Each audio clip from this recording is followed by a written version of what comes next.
Part 2. They lost everything after the courtroom. The court ruling didn't end the story. It only began the consequences. Within 48 hours, the headlines exploded. Carter family fraud scheme exposed. Executive sister under criminal investigation. Court sanctions filed against infrastructure tycoon. I didn't read them at first. I didn't need to. My phone wouldn't stop vibrating. Reporters, former partners, people who had ignored me for years, suddenly remembering my name. I stayed silent, because the truth had already spoken. Rachel was arrested 3 weeks later. No dramatic chase, no handcuffs on camera, just a quiet federal pickup at 6 a.m.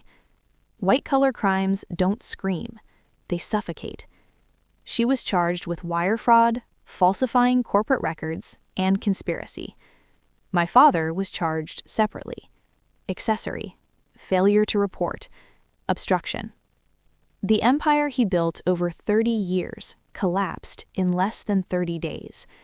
Banks froze accounts, contracts were suspended, employees walked out, and the Carter name, once respected, became a warning. People expected me to celebrate. They wanted statements. How do you feel about your sister going to prison? Do you feel vindicated? Was this revenge? I gave one answer. This is accountability. Nothing more. Rachel was sentenced to 6 years. 6 years in a minimum security federal prison. No designer clothes, no assistants, no influence. Just concrete walls and time. My father avoided prison. Barely. His health declined suddenly. House arrest replaced a cell. But his punishment was quieter. Worse. He lived long enough to watch everything fall apart. As for me, the damage didn't disappear just because I was innocent. Clients hesitated. Investors asked questions. Some doors stayed closed. Not everyone believes the truth, even when it's proven. So I rebuilt. Again.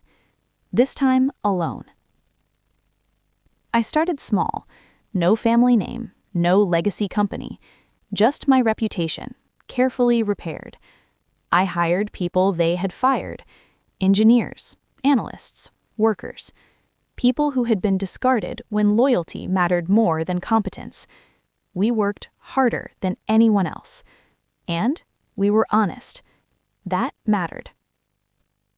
2 years later, the project they tried to steal was completed. Clean energy, public benefit, transparent funding. It became a model.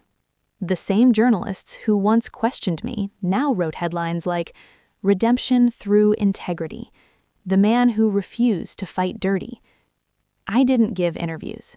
I didn't need applause. Then came the letter. Federal prison stationery. Rachel's handwriting. It was short. No excuses, no blame.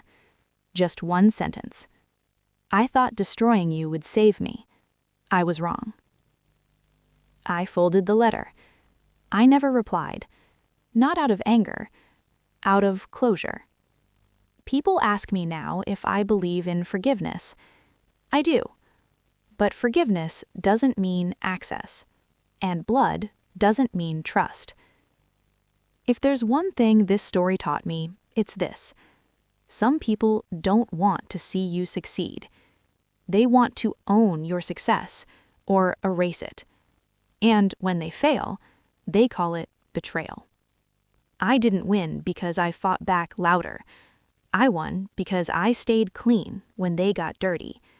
And in the end, that's the only victory that lasts.